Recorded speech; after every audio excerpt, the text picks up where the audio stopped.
Hello students, आज हम second lecture में क्लास 10th के हम ये देखेंगे कि किस तरह से हम लोग प्राइम फैक्टराइजेशन कर सकते हैं किसी भी नंबर का।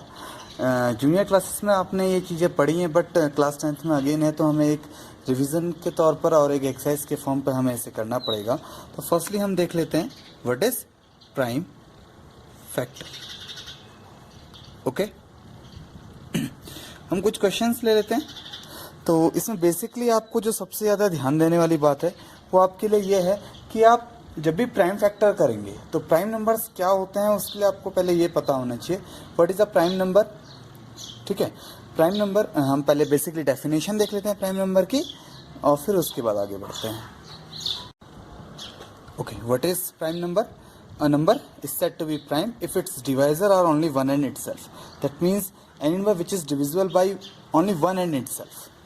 ओके, यानी कि उसका कोई भी नंबर ऐसा नहीं है वन एंड इटसेल्फ, यानी कि वो खुद जो भी वो नंबर है उसके अलावा कोई भी ऐसा नंबर नहीं होगा जिससे वो डिविजिबल होगा।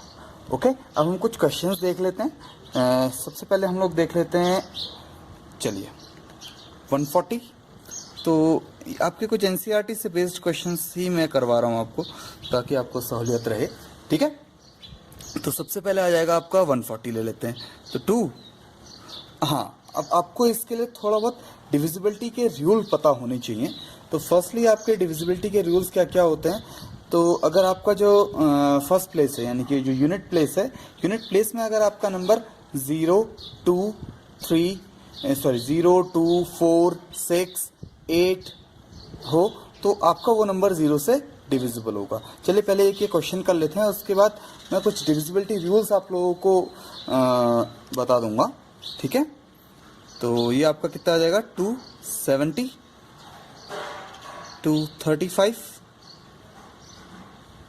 देन आपका आ जाएगा 5, 7 एंड 7। तो यहाँ पे प्राइम फैक्टराइजेशन क्या हो गए 140 के आपके 2 इंटू 2 इंटू 5 इंटू 7। ओके, हाँ, आपको एक बात और ध्यान देनी है कि आप फर्स्टली लीस्ट प्राइम नंबर की ओर जाएंगे, यानी कि आप फर्स्टली अप्रोच किसी भी क्वेश्चन में किसके लिए करेंगे 2 के लिए, देन 3, देन 5, देन 7। तो हम कुछ नंबर्स जैसे देख लेते हैं, जैसे आपके एग्जांपल्स क्या क्या हो सकते हैं। आप एग्जांपल देख लीजिए 2, 3, 5, 7। अब देखिए 9 नहीं होगा बिकॉज 9 कंपोजिट नंबर है, 9 3 से भी डिविजिबल है, यानी कि आपको एक अदर देन 1 एंड इटसेल्फ मिल गया 9 के लिए जो 3 से डिविजिबल है। ठीक है, 11, 13, 17, 19, 23 एंड। ठीक है, तो नॉर्मली आप इससे आगे भी जा सकते हैं, जैसे आप फिर 29 पे जा सकते हैं, 31 पे जा सकते हैं, देन 37 पे जा सकते हैं, देन 41 पे जा सकते हैं। तो आपके बहुत सारे नंबर्स इसमें आ जाएंगे, बट आपके लिए काम के जो नंबर्स हैं वो सिर्फ इतने ही ज़्यादा काम के नंबर्स हैं। ओके, चलिए अब इससे आगे को देखते हैं हम लोग कि फर्स्टली आपको ये पता होना चाहिए कि 2 से डिविजिबल कब होगा कोई भी आपका नंबर, जब उसके यूनिट प्लेस, जब उसका यूनिट प्लेस नंबर क्या है आपका 2, 4, 6, 8 एंड 0। यानी कि अगर उस नंबर के यूनिट प्लेस में 0 नंबर हो या 2 हो, 4 हो, 6 हो, 8 हो तो वो नंबर हमेशा किससे डिविजिबल होगा 2 से डिविजिबल होगा। फिर ऐसे ही 3 से डिविजिबल कब होगा, 3 से डिविजिबिलिटी के लिए क्या करना है आपको सम ऑफ नंबर।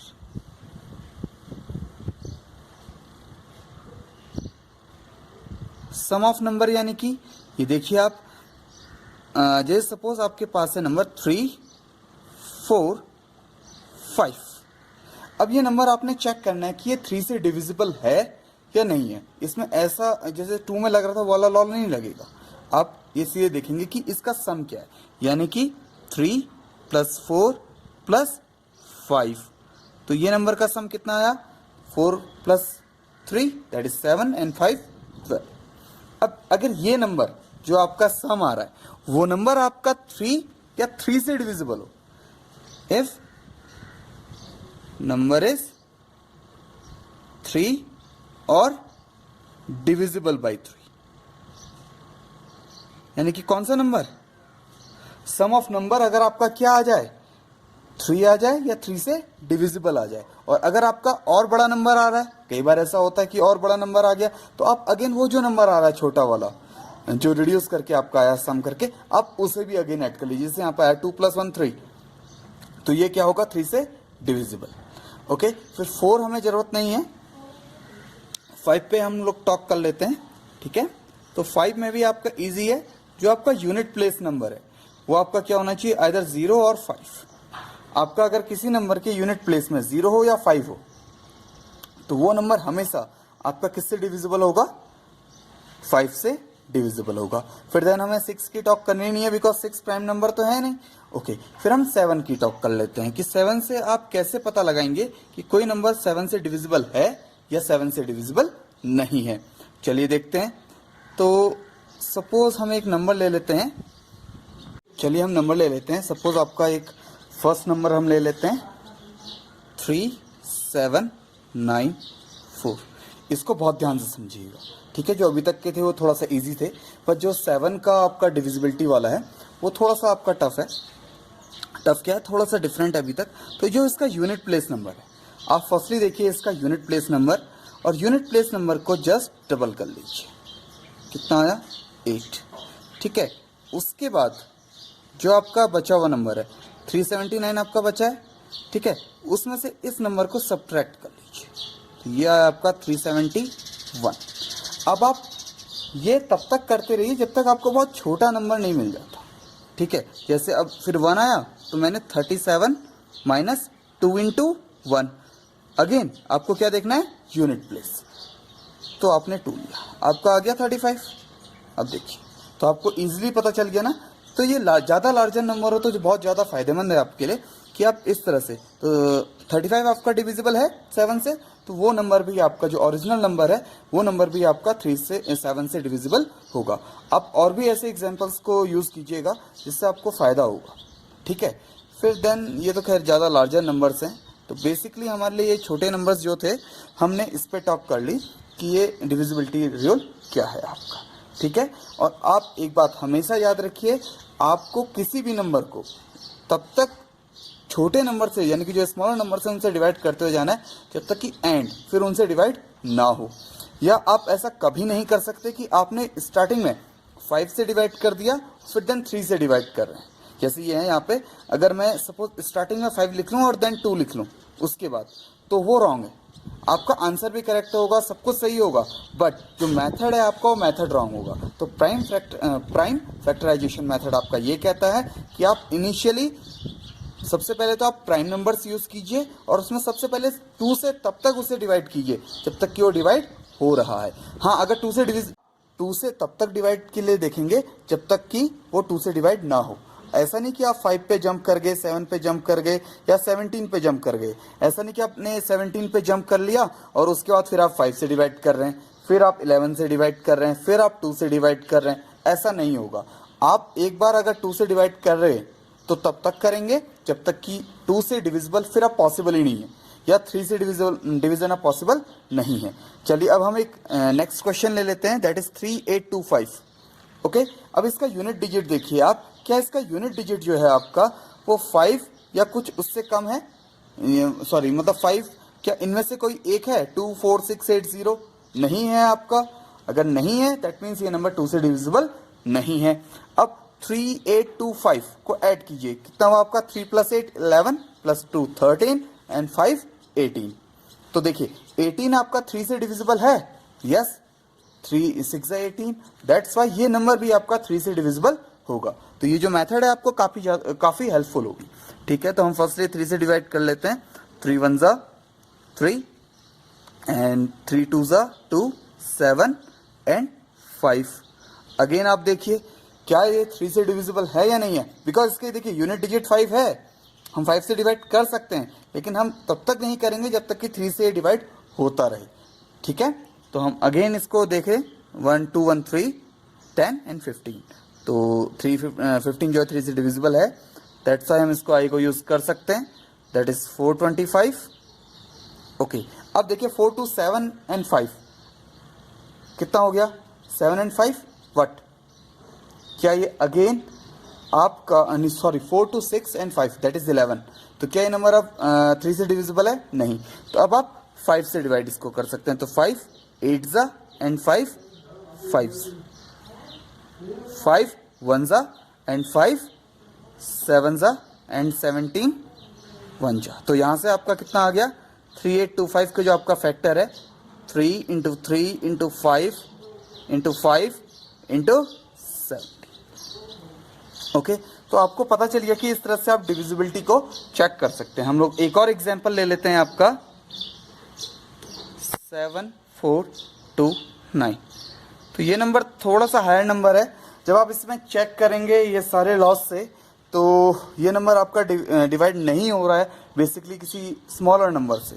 ठीक है, तो आप इनको चेक कीजिएगा और चेक करने के बाद फिर देन ये सॉल्यूशन को देखिए। आप फर्स्टली इस क्वेश्चन को, वीडियो को पॉज करके इस क्वेश्चन को सॉल्व करने का ट्राई कीजिए। देन आपसे नहीं होता देन आप इसको फर्दर देखिए आगे को। ठीक है, तो ये फर्स्टली 17 से आपका डिवाइड होगा। ओके, और आपका आंसर आ जाएगा कितना? 4 टाइम्स 3 एंड 7। ओके, देन आपका ये डिवाइड होता है 19 से 23 टाइम्स एंड 23 1 जा 23। तो जो आपका 7429 है ये आ जाएगा आपका 17 इंटू 19 इंटू 23। तो देखिए थोड़ा सा डिफरेंट था। आपने इसको खुद सॉल्व करने का ट्राई किया होगा, जिनसे हुआ वो बहुत अच्छी बात है, अदरवाइज आप और प्रैक्टिस कीजिए अगर नहीं हुआ। ठीक है, अब हम लोग एक नए क्वेश्चन की ओर को चलते हैं। आपका सेकंड क्वेश्चन। ओके, तो सेकंड क्वेश्चन आपका क्या कहता है? ये तो प्राइम फैक्टराइजेशन था आपका कि आपको कुछ गिवन नंबर ऑफ पेयर्स मैं दूंगा। ठीक है, ठीक है, तो आपको एचसीएफ और एलसीएम फाइंड आउट करना है। ठीक है, वो मैं आपको इसी मेथड से बताऊंगा यहाँ पे। ठीक है, एचसीएफ फाइंड आउट करने का एक जो मेथड है यूक्लिड मेथड, वो मैंने आपको प्रीवियस लेक्चर में समझाया था। इस लेक्चर में आपको मैं फैक्टराइजेशन मेथड जो आप पहले से भी यूज़ करते हुए आ रहे हैं, हम उसके बारे में बात करेंगे। और हम एक चीज़ यहाँ पे, ये जो फॉर्मूला है आपका एचसीएफ इंटू एलसीएम, यानी कि ये सिर्फ वैसे 2 नंबर्स के लिए आपका अप्लाई होगा। ये क्या है? प्रोडक्ट ऑफ 2 नंबर्स, यानी कि आप 2 नंबर्स को मल्टीप्लाई कीजिए और देन आप HCF into LCM find out कीजिए, तो वो आपका सेम आना चाहिए। चलिए हम एचसीएफ फाइंड आउट करते हैं। पहले हम सबसे पहले इसके प्राइम फैक्टराइजेशन करते हैं। तो वही मेथड जो अभी तक हम लोग यूज़ करते हुए आ रहे हैं, 2 2 ज़ा 4, 2 5 ज़ा 10, 2 5 ज़ा 10। अगेन अब ये 2 से डिविजिबल तो हो ही नहीं सकता, बट 5 5 10 एंड 2 आपका 12 हो गया। दैट्स मीन आपका ये 3 से डिविजिबल होगा, तो ये आ गया आपका 85। अगेन 8 5 13, तो ये आपका अगेन 3 से अब डिविजिबल नहीं है। तो अब आप 5 पे जा सकते हैं, 17, और 17 तो आपका ऑलरेडी प्राइम नंबर है, तो 1 आ गया। सिंपली आप 92 पे भी चलिए, तो यूनिट डिजिट 2 है, दैट्स वाई हम लोग 2 के साथ चल सकते हैं। 2 4 ज़ा 8, 2 6 ज़ा एंड 2 2 ज़ा 4, 2 3 ज़ा 6। अब अगेन 23 तो प्राइम नंबर है आपका। ठीक है, तो यहाँ से आपका क्या आया वो देखिए। 510 जो है आपका, उसके फैक्टर्स क्या क्या आ रहे हैं? 2 इंटू 3 इंटू 5 इंटू 17, और आपके 92 के फैक्टर्स क्या आ रहे हैं? 2 इंटू 2 इंटू 23। ठीक है, इसको आप ऐसा भी लिख सकते हैं, 2 स्क्वायर इंटू 23। तो यहाँ तक तो कोई दिक्कत नहीं है, बट अब जब एचसीएफ आपको फाइंड आउट करना है तो आप यहाँ पे ध्यान दीजिएगा आपको करना क्या है। आपको सिंपली इस फॉर्म पे लिखना है। ये फॉर्म हम अभी एलसीएम के लिए यूज़ करेंगे, दैट्स वाई मैंने लिखी है। तो 2 एंड 2, कितने 2 कॉमन है? सिंगल 2 कॉमन है। क्या इसमें 3 है? इसमें 3 है? नहीं है। इसमें 5 है? नहीं है। 17 नहीं है, और इसमें भी 23 नहीं है। तो और कोई ऐसा नंबर नहीं है जो दोनों में कॉमन हो। ओके, और आपका एलसीएम कितना आ जाएगा? अब देखिए, सबसे पहला नंबर 2 है, तो 2 की हाईएस्ट पार, यानी कि सबसे ज़्यादा 2 किस में है? फर्स्ट में या सेकंड में? सेकंड में आ रहा है। ठीक है, इसको थोड़ा सा ध्यान से सुनिएगा। आपका क्या? 2 आपका फर्स्ट नंबर है, 2 नंबर एक यहाँ पर है और यहाँ पे भी है, तो 2 की हाईएस्ट पार किस में है? इसमें है, तो 2 आ गया। और कोई नंबर तो आपका कॉमन दिख नहीं रहा है, तो वो एज इट इज आ जाएगा। तो ये हो गया आपका एलसीएम, एंड इसकी वैल्यू देखते हैं। ट्राई कर लीजिएगा आप खुद, तो आपका आंसर आ जाएगा 23460। ठीक है, तो ये आपका आंसर आया 23460। अब इसके बाद आप देखिए, आपको ये जो प्रोडक्ट फॉर्मूला है आपको ये देखना है कि ये करेक्ट है कि wrong. Okay, HCF into LCM, ये करके देखिए आप। इससे आपको ये भी कंफर्म हो जाएगा कि आपका आंसर रॉन्ग है या नहीं है। ठीक है, बिकॉज ये आंसर तो हमेशा सही आना है। ठीक है, तो ये आप मल्टीप्लाई कर लीजिए, बहुत इजी मल्टीप्लाई है। और हम प्रोडक्ट कर लें दोनों नंबर्स का, कितना आया 510 इंटू 92। ये आप प्रोडक्ट करके देखिए तो आपका एज इट इज सेम आएगा। तो इससे आपको क्या पता चला, इससे आपको ये पता चला कि ये जो आपका गिवन पेयर ऑफ नंबर्स दिया हुआ था ये इस गिवन इक्वेशन को सेटिस्फाई कर रहा है। आपके और भी बहुत सारे ऐसे क्वेश्चंस हैं एनसीईआरटी में, तो आप उन्हें सॉल्व कर सकते हैं। ओके, चलिए अब एक नया क्वेश्चन ले लेते हैं हम लोग। क्वेश्चन है आपका 6 टू द पावर n, और यहाँ पे n आपका कुछ n is natural number. Okay, तो ये हमसे पूछ रहा है कि क्या आपका जो 6 टू द पावर n है वो कभी जीरो हो सकता है। ठीक है, क्वेश्चन ये है आपका, क्या 6 to the power n where n is a natural number. तो क्वेश्चन आपके लिए ये है कि क्या ये कभी जीरो हो सकता है। ठीक है, तो चलिए हम देखते हैं। सबसे पहले आप देखिए 6 टू द पावर 0। ठीक है, तो 6 टू द पावर 0 में आपका क्या आएगा 1। ओके, तो किसी भी नंबर का आपका जो जीरो होती है, किसी भी नंबर की पावर अगर आप जीरो कर देंगे तो हमेशा क्या बन जाता है आपका 1। ओके, तो अब देखिए आप कभी भी 6 इंटू 6 कीजिए, आपका आ गया 36। तो अगेन यूनिट डिजिट आपका क्या आया 6।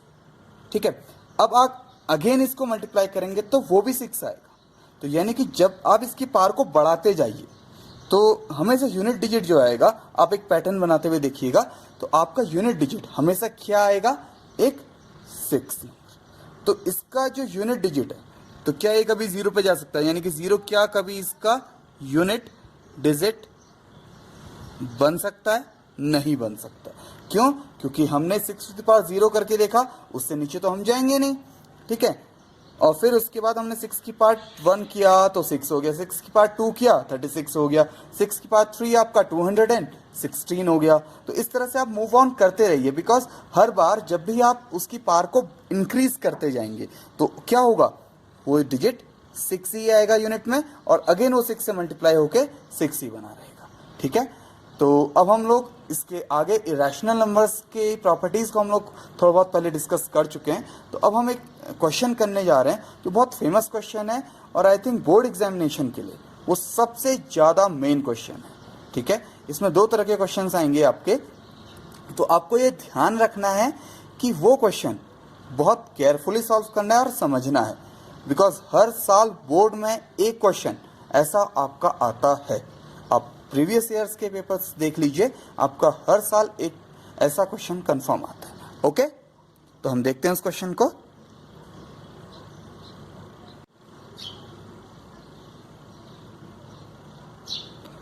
तो ये आपका क्वेश्चन है, prove that √2 is an irrational number. तो आप इसको किस तरह से सॉल्व करेंगे अब हम वो देखते हैं। ठीक है, आपका सॉल्यूशन थोड़ा सा एक डिफरेंट मेथड से होगा जो अभी तक आपने शायद इतना सॉल्व नहीं किया है। ठीक है, तो हम कर लेते हैं। हाँ, हम इसको इस तरह से करेंगे कि हम √2 को रैशनल एज्यूम कर लेंगे। ठीक है, और रैशनल एज्यूम करते ही हम उसको क्या करेंगे, सॉल्व करने की कोशिश करेंगे। तो late us assume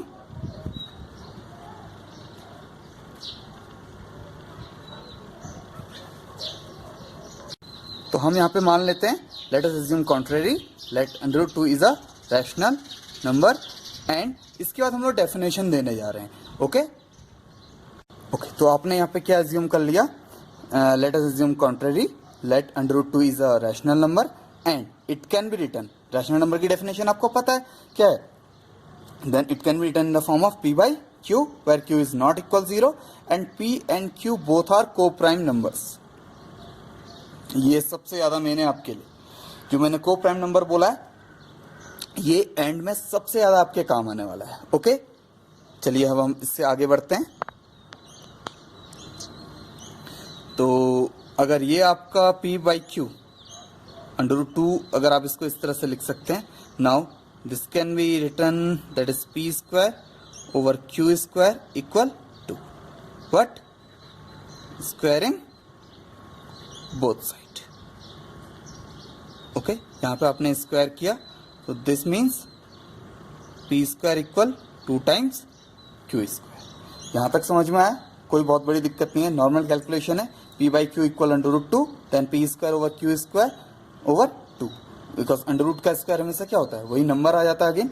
okay, this implies p is divisible by, that is p square is divisible by 2, और ये क्या इंप्लाई कर देगा, p इज डिविजिबल बाई 2। यहाँ पे ध्यान दीजिए, बिकॉज p स्क्वायर को आप 2 इंटू समथिंग लिख रहे हैं, और p आपका हमेशा क्या होता है, नंबर है, तो अगर p स्क्वायर डिविजिबल है तो p भी डिविजिबल होगा। जैसे कोई नंबर आपका सपोज मान लेते हैं 81 है, 81 अगर आपका 3 से डिविजिबल है तो उसका √ कितना आ जाएगा आपका 9, वो भी क्या होगा 2 से डिविजिबल होगा। तो p स्क्वायर अगर 2 से डिविजिबल है, बिकॉज p स्क्वायर को आप 2 इंटू समथिंग लिख रहे हैं। अगर आप 2 इंटू समथिंग लिख रहे हैं यानी कि 2 उसके प्राइम फैक्टर में आ रहा है। ओके, अगर ऐसा है तो let p equal to r। आपने क्या किया, ध्यान दीजिए, p आपका डिविजिबल है 2 से, p स्क्वायर फर्स्टली हमने डिविजिबल बोला 2 से, अगर p स्क्वायर है तो आपका p भी डिविजिबल होगा। अगर आपका p भी डिविजिबल होगा तो आपने क्या एज्यूम किया, 2 इंटू समथिंग, ये r कुछ भी हो सकता है, कोई भी नंबर हो सकता है, ठीक है, एनी नेचुरल नंबर, हाँ ये ध्यान देने वाले, जो r है आपका कोई भी नेचुरल नंबर हो सकता है। ओके, से this one is equation number first, put in equation first, क्या आ जाएगा आपका वो ध्यान दीजिए, 2r whole square equal 2q square, तो ये आपका आ गया यहाँ से 4r square equal 2q square, and this implies 2r square equal q square. वो साइड हमने 2 से डिवाइड कर दिया, ठीक है। अब देखिए अगेन जैसे यहाँ पे यूज किया आपने वही यहाँ पे भी यूज कर सकते हैं, ठीक है। तो दिस इंप्लाइज व्हाट, यहाँ से क्या इंप्लाइज आया, q square is divisible by 2। अगर q स्क्वायर डिविजिबल है आपका तो q भी डिविजिबल होगा, that means q is divisible by 2। Hence अब देखिए यहां आपने क्या प्रूफ किया कि p 2 से डिविजिबल है, यहां आपने क्या प्रूफ कर दिया है, q भी डिविजिबल है 2 से, हाँ ठीक है। तो एक बात यहां चलिए पहले देख लेते हैं, hence q and p both are divisible by 2। But आपने एज्यूम क्या किया था कि दोनों के दोनों कैसे नंबर हैं, को प्राइम नंबर्स हैं। अगर ये को प्राइम नंबर है तो इनका तो कोई कॉमन फैक्टर होना ही नहीं चाहिए था, ठीक है। अगर ये दोनों के दोनों कैसे नंबर हैं, अगर ये दोनों के दोनों आपके नंबर 2 से डिविजिबल हैं तो ये तो को प्राइम होंगे ही नहीं, ठीक है। अगर ये को प्राइम है ही नहीं तो हम इसके बारे में कैसे देखेंगे, hence we get a contradiction.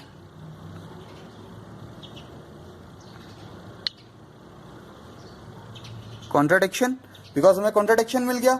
क्या कॉन्ट्राडिक्शन मिला कि हमने एज्यूम किया था कि दोनों के दोनों कैसे नंबर होने चाहिए, को प्राइम नंबर्स होने चाहिए, बट ये 2 से डिविजिबल हो गए। सो अवर assumption was wrong.